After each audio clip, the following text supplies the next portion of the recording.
Hier, 27 mai, est la date de commémoration de l'abolition de l'esclavage en Guadeloupe. Cette abolition est le résultat des actes de résistance des Guadeloupéens. C'est justement au début du 19e siècle, en 1802, qu'a eu lieu l'une des révoltes les plus emblématiques en Guadeloupe, celle menée par Louis Delgrès et Joseph Ignace, avec plus de 300 combattants. Leur but était de repousser l'armée envoyée par Napoléon Bonaparte pour rétablir l'esclavage. Ils se sont tous battus jusqu'à leur dernier souffle.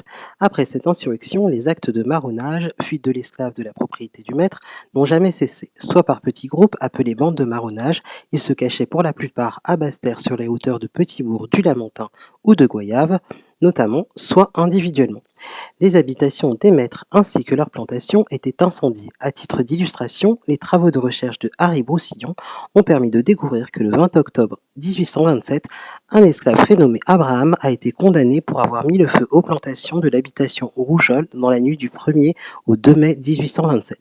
L'empoisonnement était également très répandu. Pour en savoir plus, je vous invite à regarder ma vidéo sur Gertrude l'empoisonneuse. Épris de liberté et désireux de sortir de ce système esclavagiste, les Guadeloupéens ont maintenu la pression.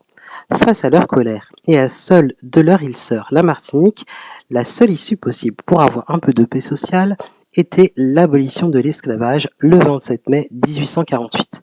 87 000 esclaves guadeloupéens ont été libérés. Célébrons ensemble cette journée en hommage à tous ceux qui se sont battus pour leur liberté et la nôtre.